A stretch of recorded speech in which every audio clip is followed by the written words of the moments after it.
A lawyer in New York submitted a legal brief to a federal court. It cited 6 previous cases as evidence. And the problem? None of those cases existed. He was sanctioned, his reputation was destroyed, and the judge publicly called it the unprecedented example of professional negligence.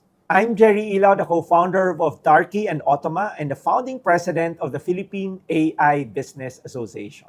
And in this video, I will explain why AI hallucinations happen, how to spot them, and how to build a simple system so your team never sends out AI-generated lies with your company's name on it.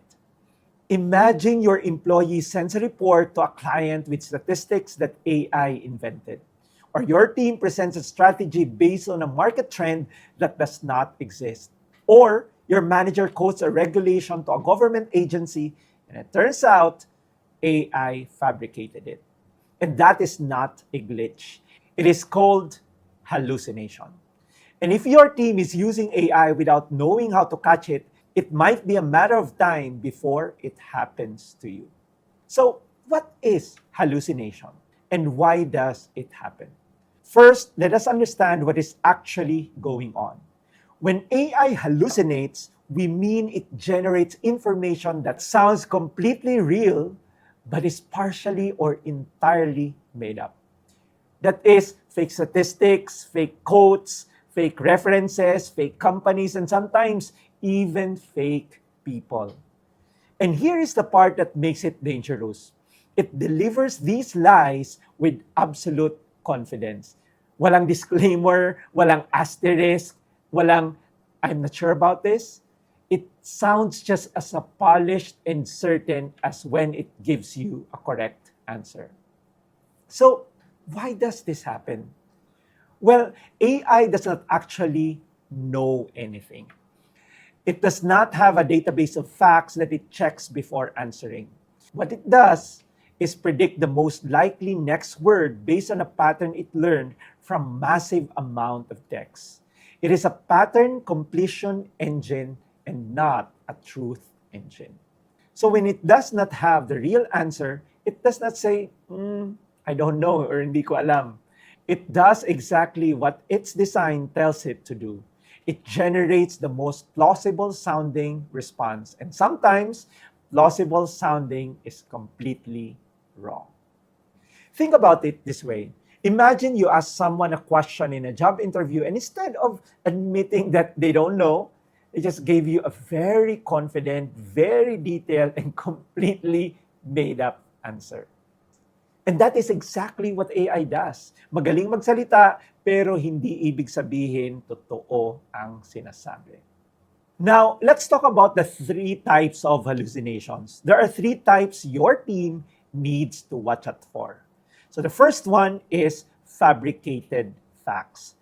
This is when the AI invents a statistic, a date, a name, or a reference that does not exist. Like, according to a 2023 study by the Harvard Business Review, well, it sounds credible, but the study was never published.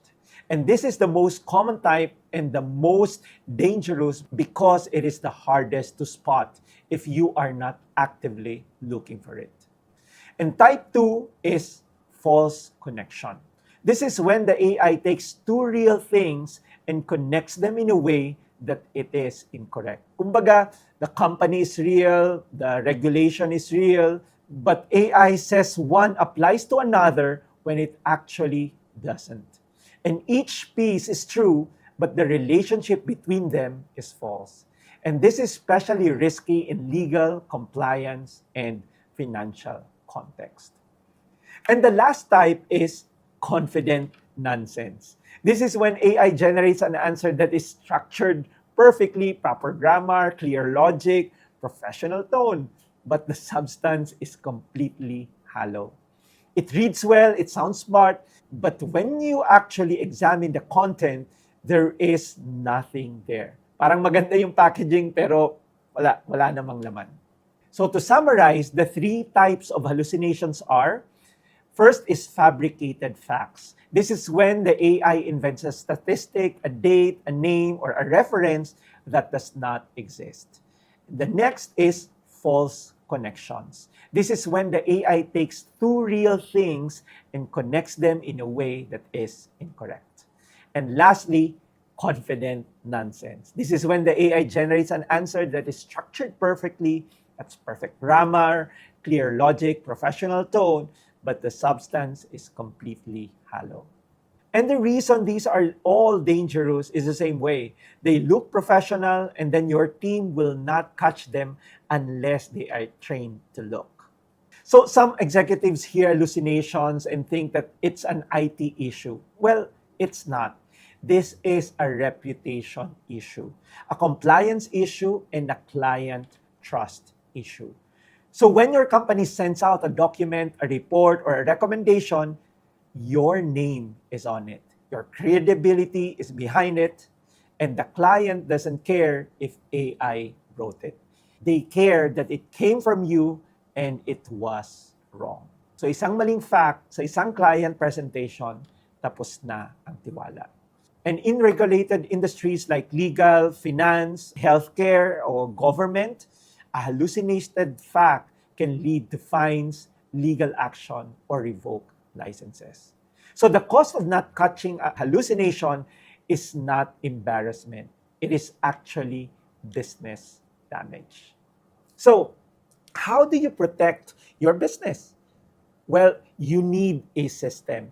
And I'm going to give you a simple one that you can implement this week. And I call it the VET or VET framework. So before anything AI generated leaves your company, it must be vetted. VET. That's verify, evaluate, and test. So first, verify the facts. Every specific claim AI generates, like statistics, every name, every date, every references, must be checked against a reliable source. So if AI says, according to a 2024 BSP report, well, your team needs to find that actual report and confirm it exists. Simple rule, if you cannot verify it, delete it. The second is evaluate the logic.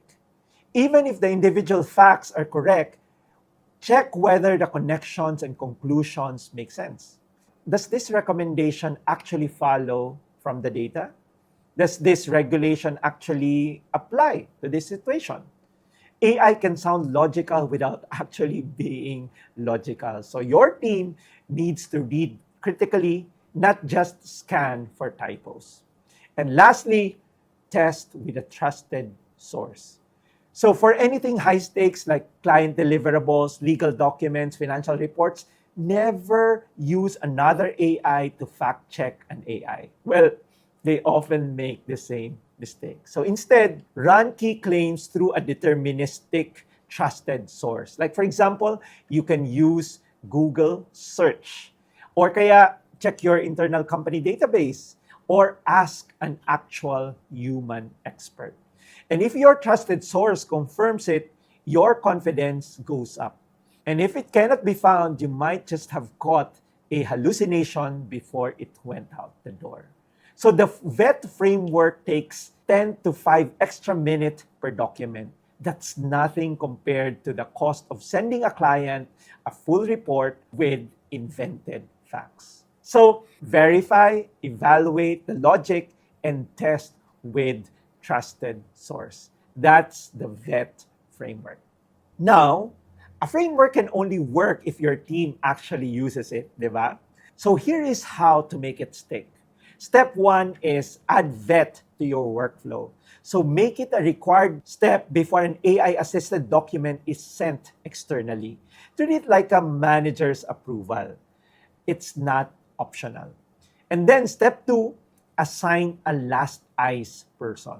So for any high-stakes output, one person is responsible for the final review. Their job is to verify the facts, evaluate the logic, and test anything that looks too good. Isang tao, last check, and hindi pwedeng, sige lang, send mo na. And then the last step is to create a hallucination log. So when your team catches a hallucination, and probably they will, log it. Okay? Track what type of hallucination it was and what's the correct information should have been. So over time, you will learn exactly where AI is reliable and where it is not. If you have been following this series, you know that you have a complete AI safety system for your business. In the previous videos, we talk about the coffee shop test, which tells you what you never type in a free AI tool. We talk about the ATM framework, which tells you how to govern your tools, and then the 70-30 rule that protects your human skills from atrophying. And now, the VET framework, which protects your output from hallucination. And this is 4 simple, memorable framework that cover the biggest AI risks a business faces. Hindi kailangan ng malaking budget or technical team, kailangan lang ng discipline and system. So if you haven't watched those videos, I'll link them in the description below. So this week, I have an assignment for you. Take the last AI-generated document your team produced, whether it is a report, a proposal, or even just an email, and run it through the VET or VET framework. Verify the facts, evaluate the logic, and test with a trusted source. And you might be surprised by what you find. Share this video with your team leads and make VET part of your process before something slips through. And if you like this video, please subscribe because we are building the most practical AI safety series for business leaders. I am Jerry Ilaw, the co-founder of Tarki and Otoma and the founding president of the Philippine AI Business Association. Remember, your AI is only as trustworthy as the system you put around it. I'll see you in the next video.